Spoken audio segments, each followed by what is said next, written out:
Hollywood filmy news ఎపిసోడ్కి మీకు స్వాగతం. లేటెస్ట్గా రీసెంట్ టైమ్స్లో చూసిన వాటి గురించి రివ్యూస్ తోటి లేటెస్ట్గా వచ్చిన ఇంట్రెస్టింగ్ హాలీవుడ్ న్యూస్తో పాటు బాక్స్ ఆఫీస్ దగ్గర హాలీవుడ్ ఫిల్మ్స్ ఏ విధంగా పర్ఫామ్ చేస్తున్నాయో క్లియర్గా ఈ వీడియోలో తెలుసుకుందాం. ముందుగా రివ్యూస్లోని రీచర్ ఆల్రెడీ మీకు స్టార్టింగ్ 3 ఎపిసోడ్స్ చూసినప్పుడే సీజన్ 3 గురించి ప్రీవియస్ సీజన్స్ గురించి సజెస్ట్ చేశాను. సీజన్ 3 ఎపిసోడ్ 1లోనే చూపించిన ఆ ఇంట్రెస్టింగ్ పాయింట్ మంచి ప్రిమేజ్ అనమాట. ఆ తర్వాత బిల్డ్ అవుతున్న స్క్రీన్ ప్లే కూడా చాలా ఇంట్రెస్టింగ్గా రన్ అవుతుంది. ముఖ్యంగా ఇప్పటిదాకా 6 ఎపిసోడ్స్ వచ్చాయి. ఆల్మోస్ట్ సీజన్ ఎండ్ అయిపోతున్న టైం చాలా ఫాస్ట్గా గడిచిపోతున్నట్టు అనిపిస్తుంది.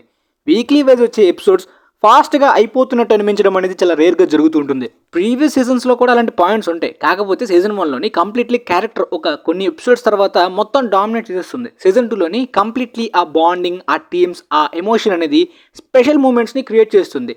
సీజన్ 3లోని ఈ ఐడియా, ఈ స్క్రిప్ట్, ఈ సెటప్లో అయితే మాత్రం యూజ్ చేసుకోవాల్సిన పొటెన్షియల్ చాలా ఉంది. ఆ సస్పెన్స్ని 6 ఎపిసోడ్స్ వరకు అద్భుతంగా క్యారీ చేశారు. ఆల్సో ఈ సీజన్ 3 కోసం క్రియేట్ చేసుకున్న ప్రెమేజ్ కోసం సపరేట్ ఫ్లాష్ బ్యాక్ని కూడా క్రియేట్ చేశారు. ఆ ఫ్లాష్ బ్యాక్ని ఎక్కువగా వాడుకోలేదు. ఓన్లీ ఒక ఎపిసోడ్లోనే పర్ఫెక్ట్గా ఎస్టాబ్లిష్ చేశారు, పర్ఫెక్ట్గా కనెక్ట్ అయ్యే విధంగా. అందుకనే సీజన్ 3 అప్పుడే అయిపోతుందనే ఫీల్ వచ్చిందనమాట. లిటరల్లీ రీచర్ క్యారెక్టర్తో పాటు ఈ సస్పెన్స్ అనేది డ్రామాలో బాగా మెయింటైన్ చేస్తున్న ఆ ఇంటెన్స్ అనేది సూపర్ పొటెన్షియల్. అందుకనే అప్కమింగ్ ఎపిసోడ్స్లో అదిరిపోయే మూమెంట్స్ రాబోతున్నాయి అనే వైబ్స్ కూడా వచ్చేసాయి అనమాట. యాజ్ ఆఫ్ నౌ ఈ 6 ఎపిసోడ్స్కి నాకు అనిపించే రేటింగ్ 8.7/10. మేబీ అప్కమింగ్ 2 ఎపిసోడ్స్ తర్వాత ఇంక్రీజ్ అవ్వచ్చు, తగ్గచ్చు, ఏదైనా జరగచ్చు. కంప్లీట్లీ సీజన్ 3 యొక్క రివ్యూ కూడా తర్వాత మళ్ళీ రిపోర్ట్ చేస్తా. ఇక ఇన్విన్సిబుల్ సీజన్ 3 ఈ రోజు తోటి అయిపోయింది. స్టార్టింగ్ 4 ఎపిసోడ్స్ చూసినప్పుడు మీకు చెప్పాను కదా, సీజన్ 2 నాకు జస్ట్ డీసెంట్గా ఓకేగా అనిపించినప్పటికీ ఈ సీజన్ 3 స్టార్టింగ్ 3 ఎపిసోడ్స్ మంచి ఇంట్రెస్టింగ్గా వెళ్తున్నాయని చెప్పి ఆ తర్వాత కంటిన్యూషన్లో కూడా చాలా మంచి సర్ప్రైజెస్ అయితే మాత్రం ఈ ఇన్విన్సిబుల్ సీజన్ 3లో ఉన్నాయి.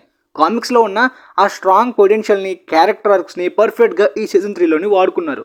ఆల్మోస్ట్ సీజన్ 1కి మ్యాచ్ చేసేలాంటి మూమెంట్స్ కూడా క్రియేట్ అయ్యాయి. ప్రతి ఎపిసోడ్లోనూ ఒక ఎక్సైటింగ్ ఫ్యాక్టర్, ఒక సర్ప్రైజింగ్ ఎలిమెంట్స్ అయితే పక్కాగా ఉంటాయి. ముఖ్యంగా ఎపిసోడ్ 4 వరకు నేను చూసిన తర్వాత. ఆ తర్వాత ఎపిసోడ్ 5 కొద్దిగా డౌన్ అయిన ఫీలింగ్, నార్మల్ ఫీలింగ్ వచ్చింది రిమైనింగ్ ఎపిసోడ్స్తో కంపేర్ చేసుకున్నట్టయితే. కానీ ఆ తర్వాత ఎపిసోడ్ 6, ఎపిసోడ్ 7లోని సడన్గా మళ్ళీ సర్ప్రైజెస్ ఒకదాని తర్వాత ఒకటి వచ్చి పడిపోతాయి అనమాట. ఆ తర్వాత episode 7 and cliffhanger moment మామూలుగా లేదు. ఎపిసోడ్ 8 గురించి చాలా ఈగర్లీ వెయిట్ చేసా. ఆ ఫైనల్ బ్యాటిల్ గురించి మామూలుగా లేదు. 27 మినిట్స్ ర్యాంపేజ్, వాటిల్ షేక్ అయ్యేలాంటి ఎక్స్పీరియన్స్ అనమాట. థియేటర్స్లో ఎక్స్పీరియన్స్ అయ్యి ఉంటే భలే ఉంటుందనే ఫీలింగ్ వచ్చింది. ఆ 27 మినిట్స్ లిటరల్లీ నేను చూసిన బ్యాటిల్స్లో one of the best brutal battles ever అనే ఫీల్ వచ్చిందనమాట. కామిక్స్లో ఈ బ్యాటిల్ చూసినప్పటికీ ఇంకా ఇంట్రెస్టింగ్ అనిపించింది. ఆ డిజైన్ మాత్రం, ఆ బ్యాటిల్ని డిజైన్ చేసే విధానం, ఆ యానిమేషన్ క్వాలిటీలో చూపించే వైలెన్స్ చాలా అద్భుతమైన ఎక్స్పీరియన్స్ అనమాట. రైటింగ్స్లో కూడా చాలా ఇంటెన్స్ని మెయింటైన్ చేస్తుంది ఈ బ్యాటిల్. ఒక అన్ఎక్స్పెక్టెడ్ సర్ప్రైజింగ్ ఎలిమెంట్ కూడా ఈ బ్యాటిల్లో భలే కిక్కిస్తుంది. గూస్ బంప్స్ అనిపించేలాంటి మూమెంట్స్ ఉంటాయి అనమాట. లాస్ట్లోని చాలా బాగా సాటిస్ఫై చేసింది ఈ ఎపిసోడ్ అయితే మాత్రం. సీజన్ 1లోని ఆమ్నిమెన్ వర్సెస్ మార్క్ గ్రేసన్ ఫైటే బ్రూటల్ అనుకునే వాళ్ళు ఇది చూసిన తర్వాత అది ఎందుకు పనికిరాదే, నార్మలే అనే ఫీలింగ్ వచ్చేసింది అనమాట. కంపేర్ చేస్తున్నప్పుడు ఆ రేంజ్లో డిజైన్ చేశారు. ఆల్సో సీజన్ 3 స్క్రిప్ట్ కూడా సీజన్ 1కి మ్యాచ్ చేసే రేంజ్లో ఉంటుంది. కాబట్టి సీజన్ 4లో ఉన్న ఆ స్టోరీ పొటెన్షియల్ క్యారెక్టర్స్ని కూడా పర్ఫెక్ట్గా వాడుకుంటారని ఎక్స్పెక్ట్ చేస్తున్నా. సీజన్ 2లో మాత్రం అవ్వకూడదు. అంటే నార్మల్ డీసెంట్గా సరిపోదు. అంటే మధ్యలో అప్స్ అండ్ డౌన్స్ ఉండకూడదు. ఒకదాని తర్వాత ఒకటి లెవెల్ అలా పెరుగుతూ వెళ్ళాలన్నమాట. ఓవరాల్గా ఈ సీజన్ 3కి నేను ఇచ్చే రేటింగ్ 9.25/10. ఆల్మోస్ట్ నాకు సీజన్ 1 రేంజ్లో కిక్ ఇచ్చింది ఈ సీజన్ 3. బాక్స్ ఆఫీస్ పరంగా Mufasa the lion king 713 millions తోటి మంచి ప్రాఫిట్స్ని ఎర్న్ చేసింది. మరొక స్పిన్ ఆఫ్ని కూడా డిస్నీ ప్లాన్ చేస్తున్నారు. ఎందుకంటే ఫ్రాంచైజ్ కున్న పాపులారిటీ లయన్ కింగ్ నేమ్ లేకపోయినా వాడుకోవచ్చు అని క్లియర్గా వాళ్ళకి అర్థమైనట్టుంది. ఇక నజాటు బాక్స్ ఆఫీస్ దగ్గర సునామీ లాగా లేచి ఆల్మోస్ట్ స్లో అవుతున్న మూమెంట్స్ కనిపిస్తున్నాయి అనమాట. ఇప్పటిదాకా పెట్టాల్సిన రికార్డ్స్ అన్ని కూడా పెట్టేసి top 5th highest grossing films of all time లిస్ట్లోకి చేరిపోయింది. సో నాన్ ఇంగ్లీష్ ఫిల్మ్గా మొదటిసారిగా ఒక ఫిలిం టాప్ 5th ప్లేస్లోకి రావడం బాక్స్ ఆఫీస్ హిస్టరీలోనే ఒక సెన్సేషన్ అని చెప్పాలన్నమాట. ఎందుకంటే ఫస్ట్ 1 బిలియన్ ఫిల్మ్గా చైనాకు అనుకున్నప్పటికీ ఇది ఫస్ట్ 2 బిలియన్ ఫిల్మ్గా అయ్యి అవెంజర్స్ ఇన్ఫినిటీ వార్ని బీట్ చేసేసింది. Almost star wars force awakens దగ్గర వరకు ఉందన్నమాట. దాన్ని పక్కాగా బీట్ చేయగలిగే పొటెన్షియల్ కనిపిస్తుంది మరికొన్ని రోజుల్లోనే. కానీ టైటానిక్ని బీట్ చేయడం మాత్రం కష్టమే. ఎందుకంటే టైటానిక్ $2.257 బిలియన్ కలెక్ట్ చేసింది. ఇప్పుడు మరొక 257 మిలియన్స్ రావడం కష్టం నజాటుకి. అవతార్ 2 రేంజ్ పర్ఫార్మెన్స్ అబ్రో అంటే $2.35 బిలియన్ కలెక్ట్ చేసి సెన్సేషన్ని క్రియేట్ చేసింది అవతార్ 2. ఆ రేంజ్ రన్ అనేది ఇది కాదు. జస్ట్ 2 బిలియన్ని టచ్ చేసినప్పటికీ చైనా నుండి ఇది ఒక సరికొత్త పెద్ద సెన్సేషన్ అనమాట. ఒకవేళ కంటిన్యూషన్ థర్డ్ పార్ట్ కూడా ఇదే రేంజ్ హైప్ ఉంటే మేబీ 3 బిలియన్స్కి వెళ్తుందా, 2.5 బిలియన్కి వెళ్తుందా అనే రేంజ్ పొటెన్షియల్ క్లియర్గా కనిపిస్తుంది అనమాట. కానీ ఇంటర్నేషనల్గా హాలీవుడ్ రేంజ్ పాపులారిటీ చైనా కంట్రీకి లేదు. ఆ రేంజ్ మార్కెట్ లేదు. ఓవర్సీస్లో చాలా కంట్రీస్లో రిలీజ్ చేసినప్పటికీ ప్రమోషన్స్ కానీ పాపులారిటీకి కూడా దీనికి కనీసం ఎవరికి తెలియదు ఇంటర్నేషనల్గా. అందువల్ల కేవలం 28 మిలియన్స్ వచ్చే రన్ కూడా ఇక అయిపోయినట్టే కనిపిస్తుంది ఫిలింకి. ఇండియాలో రిలీజ్ చేయలేదు. ఇండియాలో యానిమేషన్ మార్కెట్ అంత ఎక్కువగా ఉండదు కదా, పైగా ఇది పాపులర్ కూడా కాదు. కానీ హాలీవుడ్కి ఫిలిం బిగ్ టాస్క్ ఇచ్చిందనమాట. ఈ ఇయర్లో ఇప్పుడు పెద్ద ఫిలిమ్స్ రాబోయే ఫిలిమ్స్ ఏవి కూడా ఈ రికార్డ్ని బ్రేక్ చేసి 2025లో హైయెస్ట్ గ్రాస్ రావడం అసాధ్యం. ఓన్లీ జూటోపియా 2, అవతార్ 3కి మాత్రమే ఆ పొటెన్షియల్ ఉంది. అవతార్ 3 అవతార్ 1ని బీట్ చేస్తుందా లేదో తెలియదు ఈ ఓటీటీ ఎరాలోని. కానీ అవతార్ 2 వరకు లైక్ 2.3, 2.4 బిలియన్ వరకు వెళ్ళగలిగితే మాత్రం అదొక సెన్సేషన్ అనమాట. కానీ చైనా ఇండస్ట్రీ నుండి సరైన ఫిలిం పడి ఆ కంట్రీ ఆడియన్స్ని టార్గెట్ చేస్తే చాలు, ఇంటర్నేషనల్ మార్కెట్ కూడా అక్కర్లేదు, ఏ రేంజ్ రికార్డ్స్ పెట్టగలము అనేది ఈ సినిమా ప్రూవ్ చేసింది. గట్టి పొటెన్షియల్ ఉంది వాళ్ళకి. ఇక బ్రేవ్ న్యూ వరల్డ్ క్వాంటమ్ మైనా తోటి కంపేర్ చేసి second week, third week drop బట్టి కంపేర్ చేసుకున్నట్టయితే మాత్రం ఆ రేంజ్ రన్ కూడా బ్రేవ్ న్యూ వరల్డ్కి కనిపించట్లేదు. అంటే ఎక్స్పెక్ట్ చేసిన దరిద్రం రేంజ్లో కూడా ఈ సినిమా పర్ఫామ్ చేయట్లేదు అనమాట. అంటే ఫైనల్ రన్లోని ఎగ్జాక్ట్లీ క్వాంటమ్ మైనా సెకండ్ వీకెండ్ డ్రాప్ బట్టి నేను అబ్జర్వ్ చేసి ప్రెడిక్ట్ చేసింది అయితే మాత్రం మినిమం 400 మిలియన్ దగ్గర వరకు వెళ్ళొచ్చు. ఆ దగ్గరలో ఆగిపోవచ్చు, బ్రేక్ ఈవెన్ అవ్వకుండా లాసెస్లోనే ఉంటుందని. కానీ ఆ రేంజ్లో కూడా కనిపించట్లేదు. ఇప్పటిదాకా ప్రపంచవ్యాప్తంగా ఈ సినిమా కేవలం 373 మిలియన్సే కలెక్ట్ చేయడం, క్యాప్టెన్ అమెరికా లాంటి పాపులర్ నేమ్ని, ఎంసీయూ ఫ్రాంచైజ్ ట్యాగ్ని, దాంతోపాటు రెడ్ హల్క్ లాంటి క్యారెక్టర్ని ఉంచుకున్నా సరే ఆ పొటెన్షియల్ని వాడుకోలేకపోవడం, మినిమం 400 మిలియన్ మార్క్ కూడా టచ్ అవ్వకపోవడం క్లియర్గా రిజెక్షన్ అయితే ఆడియన్స్ నుండి కనిపిస్తుంది. అంటే ఓపెనింగ్స్ బాగానే వచ్చాయి, ఓపెనింగ్స్ నుండి ఎవరికి హైప్ లేదని కాదు. ఓపెనింగ్స్ ఉన్నప్పటికీ talk, word of mouth, content rejection ఉంటే ఎంసీయూ ఫిల్మ్స్ కూడా లాంగ్ రన్లో, నార్మల్గానే హైప్డ్ ఫిల్మ్సే లాంగ్ రన్లో ఆడవు. అలాంటిది టాక్ కానీ తేడా అయితే ఈ రోజుల్లో కష్టం అనేది క్లియర్గా కనిపిస్తుంది. ఒకప్పుడున్న ఎంసీయూ పొటెన్షియల్ మార్కెట్ ఇప్పుడు క్లియర్గా రిజెక్షన్ అయితే కనిపిస్తుంది. ఇనీషియల్ స్క్రీనింగ్స్ బట్టి థండర్ బోల్ట్స్ బాగా కంటెంట్ బాగుండొచ్చేమో, దీనికన్నా బెటర్ ఉండొచ్చేమో అనిపిస్తుంది, కానీ అంత పాపులారిటీ లేదు. మరి మార్కెట్లో ఏమైనా ఎఫెక్ట్ పడుతుందో లేదో చూడాలి. ఫెంటాస్టిక్ 4కి మాత్రం పాపులారిటీ ఉంది, హైప్ ఉంది. సరిగ్గా వర్కౌట్ అయితే దానికి గట్టి పొటెన్షియల్ ఈ ఇయర్లో ఉంది. కానీ మళ్ళీ 1 బిలియన్ని టచ్ చేయాలంటే upcoming Avengers, Doomsday, Secret Wars, Spiderman 4 లాంటి ఫిలిమ్స్కి, ఈ 3 ఫిలిమ్స్కి పొటెన్షియల్ ఉంది సాగాలో అని క్లియర్గా అర్థమైపోయింది. మరి ఇక మిక్కీ 17 బ్యాడ్ మార్కెటింగ్ గురించి చాలా మందికి ముందుగానే తెలుసు. ఎప్పుడూ రిలీజ్ అవ్వాల్సిన ఫిలిం చాలా డిలేస్ తర్వాత కనీసం బజ్ మార్కెటింగ్ కూడా కనీసం ఎవరికి తెలియదు రిలీజ్ అవుతున్నట్టు కూడా. దాంతోపాటు ప్యాటిన్సన్ అంత పెద్ద క్రౌడ్ పుల్లర్ కాదు. దాంతోపాటు బాంగ్ జూన్ హూ కమర్షియల్ డైరెక్టర్ కాదు. సో ఈ సైఫే ఆర్ రేటెడ్ ఫిలిం అనేది లిమిటెడ్ ఆడియన్స్ గురించి, అంటే ఫిలిం లవర్స్ని టార్గెట్ చేసే ఫిలిం తప్పించి రెగ్యులర్ ఆడియన్స్ని, ఎక్కువ పాపులేషన్ని టార్గెట్ చేసే ఫిలిం కాదని తెలుసు. కానీ బడ్జెట్ అనేది పెరిగిపోయింది. 118 మిలియన్స్ బడ్జెట్ తోటి ప్రపంచవ్యాప్తంగా ఈ సినిమా నార్మల్ రిలీజ్ బట్టి 240 మిలియన్స్ రావాలి బ్రేక్ ఈవెన్తో. ఓపెనింగ్ వీకెండ్లోని 53 మిలియన్స్ దాటి కలెక్ట్ చేసిందనమాట. నార్త్ అమెరికాలో ఎలా ఉన్నా ఇంటర్నేషనల్గా బాగానే పర్ఫామ్ చేసింది. Almost 10 range opening weekend. Like Furiosa కూడా ఆర్ రేటెడ్ సైఫే కదా ఫ్యూరియోసా కూడా. ఇక ఫాల్ గై కానీ రెడ్ వన్తో ఎందుకు కంపేర్ చేస్తున్నానంటే అవి ఫ్రాంచైజ్ ఫిలిమ్స్ కాదు, నాన్ ఐపీ ఫిలిమ్స్. ఈ మిక్కీ 17 కూడా నాన్ ఐపీ ఫిలిం కదా, అవంటే PG-13, ఇది ఆర్ రేటెడ్.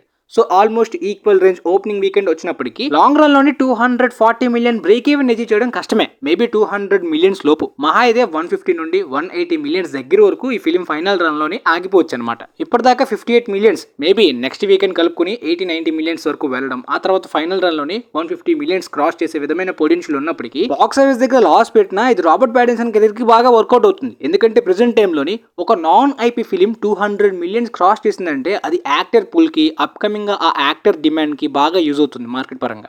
ఎలాంటి ఫ్రాంచైజ్ హైప్ లేకుండా నాన్ సీక్వెల్, అది కూడా ఆర్ రేటెడ్ తోటి, అన్ని టైప్ ఆఫ్ ఆడియన్స్ని టార్గెట్ చేయని జానరా తోటి 200-150 మిలియన్స్ అంటే అది ఖచ్చితంగా యాక్టర్కి, క్రౌడ్ పుల్కి, మార్కెట్కి వర్కౌట్ అవుతుంది. ఎందుకంటే ఈ జనరేషన్ హాలీవుడ్లోని non franchise, non IP, non sequel films తోటి ఏ జానరా చేసినా బాక్స్ ఆఫీస్ని, ఆడియన్స్ని క్రౌడ్ పుల్ చేయగలిగే క్రౌడ్ పుల్లర్స్ తక్కువ మంది కదా. Tom Cruise, Dwayne Johnson, Will Smith, DiCaprio, లిమిటెడ్గా ఈ 4 మెంబర్సే. మహా అయితే బ్రాడ్ పిట్, ఒకప్పుడు జానీ డెప్, ఇలా అనమాట. ఇండస్ట్రీలోని ఐపీస్, ఫ్రాంచైజెస్ హెవీగా డామినేట్ చేసినప్పటికీ ఇలాంటి జానర్స్ ని పుల్ చేయగలిగే లిమిటెడ్ స్టార్ క్రౌడ్ పుల్లర్స్ కి యాక్టర్ డిమాండ్ బట్టి శాలరీ ఇంక్రీజ్ అవుతుంది. ఈ జనరేషన్ లోని రాయన్ Gosling, టిమోథీ చాల్మే, Glenn Powell, Robert Pattinson వీళ్ళకు ఉందా స్కోప్.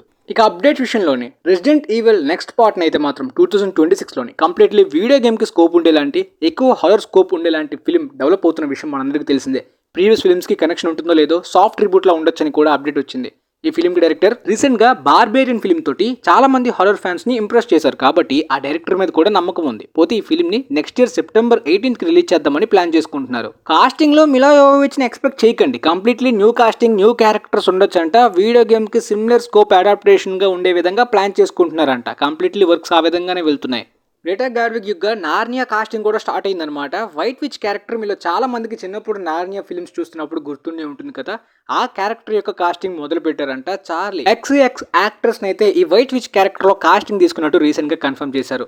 రిమైనింగ్ మెయిన్ క్యారెక్టర్స్ ని కూడా యంగ్ యాక్టర్స్ నే కాస్టింగ్ తీసుకుంటున్నారంట. ఎందుకంటే ఎక్కువ సీక్వెల్స్ ని ప్లాన్ చేసుకుంటున్నారు కదా ఈ ఫ్రాంచైజ్ లోని. ప్రీవియస్ ఫిల్మ్స్ లో ప్రీవియస్ చిన్నప్పుడు నార్నియాలో ఎక్కువ సీక్వెల్స్ మనం చూడలేకపోయాం, కానీ ఇప్పుడు ఆ పొటెన్షియల్ క్లియర్ గా ఉంది. ఫస్ట్ పార్ట్ కానీ క్రిటికల్ గా బాక్స్ ఆఫీస్ దగ్గర సక్సెస్ అయితే చాలా పొటెన్షియల్ ఉంది. డైరెక్టర్ గ్రేటా కాబట్టి బాగా నమ్మొచ్చు. ఇక తర్వాత ఫెంటాస్టిక్ 4 నుండి మరొక ట్రైలర్ యొక్క రిలీజ్ డేట్ ని కన్ఫర్మ్ చేశారు. ఏప్రిల్ 4న ఫెంటాస్టిక్ 4 ఫిల్మ్ కి సంబంధించి సెకండ్ ట్రైలర్, ఫస్ట్ ట్రైలర్ అనమాట. ఇంతకు ముందు రిలీజ్ అయింది టీజర్ కదా, ఇప్పుడు మెయిన్ ట్రైలర్ రాబోతుందని రిపోర్ట్స్ అనమాట. ప్రీవియస్ టీజర్ లోని కంప్లీట్లీ ఫిల్మ్ యొక్క టోన్ గానీ అంటే రెగ్యులర్ ఆర్జిన్ నార్మల్ ఆర్జిన్ ఫిల్మ్ అన్నట్టు చూపించారు, కానీ మెయిన్ స్టోరీ పోర్షన్స్ క్యారెక్టర్స్ గురించి అసలు టచ్ చేసినట్టు కూడా అనిపించలేదు. కాబట్టి ఇప్పుడు కంప్లీట్లీ ఆ టోన్ ని ఆ మెయిన్ ఐడియాని క్లియర్ గా కన్వే చేస్తారని అనుకుంటున్నాను. మరి ఎందుకంటే ఇది ఒక రెగ్యులర్ రీబూట్ ఫిల్మ్ కాదు కదా, దాంతోపాటు ఆ రెట్రో ఫ్యూచరిస్టిక్ వరల్డ్ యొక్క విజువల్స్ ని కూడా బాగా చూపిస్తారు ఈ ట్రైలర్ లో ఎక్స్పెక్ట్ చేస్తున్నా. ఇక రీచర్ సిరీస్ లో యాక్ట్ చేసిన ఆలన్ రిచర్డ్సన్ చాలా మంది అయితే మాత్రం బ్యాట్మెన్ కట్అవుట్ కి పర్ఫెక్ట్ గా సూట్ అవుతాడని చాలా మంది ఫ్యాన్ కాస్టింగ్ లో యాడ్ చేసిన విషయం, ఆన్లైన్ లో వైరల్ అయిన విషయం మనలో చాలా మందికి తెలిసిందే.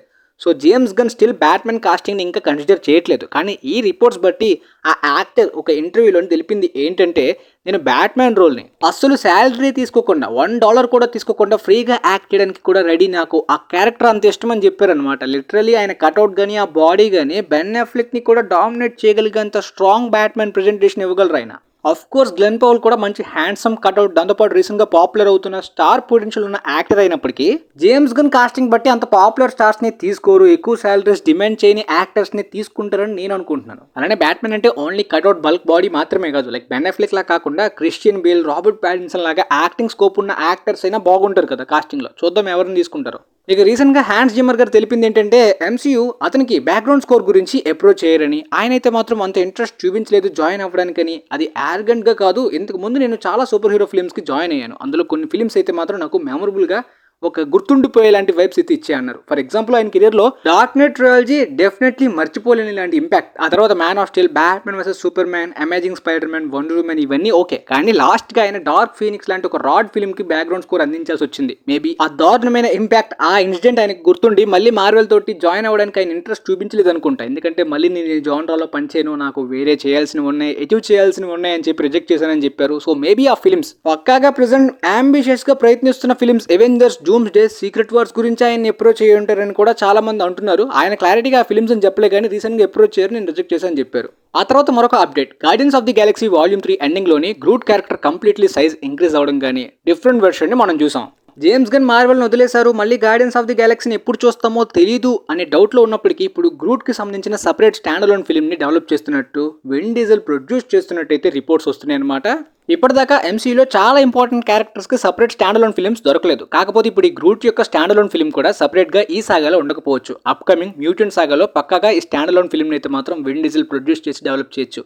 ఆ తర్వాత ఈ అప్డేట్, డేమియన్ చజెల్ యొక్క డైరెక్షన్లోని డికాప్రియో గారు ఈవిల్ కనీవల్ యొక్క బయోపిక్లో యాక్ట్ చేస్తున్న విషయం మనందరికీ తెలిసిందే. ఈ ఫిల్మ్లో రీసెంట్గా ఏడ్రియన్ బ్రోడీ గారు కూడా రీసెంట్గా ద బ్రూటలిస్ట్ ఫిల్మ్ తోటి ఆస్కార్ని విన్ అయిన యాక్టర్ కూడా జాయిన్ అయ్యారనమాట కాస్టింగ్లోని. ఇంతకు ముందు ద పీనెస్ట్ ఫిల్మ్ తోటి ఆస్కార్ని విన్ అయిన విషయం కూడా మనకు తెలిసిందే. ఇప్పుడు ఇద్దరు టాలెంటెడ్ యాక్టర్స్ ఒకే ఫిల్మ్లోని డేమియన్ డైరెక్షన్లో ఉండడం అనేది చాలా స్పెషల్ థింగ్ అనమాట. ఆ తర్వాత అప్కమింగ్ జేమ్స్ బాండ్ డైరెక్షన్ గురించి క్రిస్టోఫర్ నోలన్ ఆల్రెడీ అప్రోచ్ అయినట్టు కన్సిడరేషన్లో ఉన్నట్టు మనందరికీ ఎప్పుడో రూమర్స్ వచ్చాయి కదా, అది నిజమేనంట. క్రిస్టోఫర్ నోలన్ గారు టెనెట్ తర్వాత నిజంగా జేమ్స్ బాండ్ ఫిల్మ్నే డైరెక్ట్ చేద్దామని అనుకున్నారంట రీబూట్ విషయంలోనే. కాకపోతే ఆయనకి కంప్లీట్లీ డైరెక్టర్ కట్ మీద ఫుల్ ఫ్రీడమ్ ఆయనకి లేదంట, స్టూడియోస్కి ఉంటుంది. చాలా స్టూడియోస్కి హాలీవుడ్లో డైరెక్టర్స్కి డైరెక్టర్ కట్ మీద ఫ్రీడమ్ ఉండదు కదా, ఫైనల్ కట్ స్టూడియో డిసైడ్ చేస్తుంది. కాబట్టి ఆ విషయం వలన ఆయన తప్పుకొని ఓపెన్హైమర్ డైరెక్షన్కి వెళ్ళిపోయారంట. సో ఇప్పుడు అప్కమింగ్ జేమ్స్ బాండ్ డైరెక్షన్కి ఆల్ఫాన్సోన్ అయితే మాత్రం డైరెక్టర్గా తీసుకోవడానికి చూస్తున్నారంట.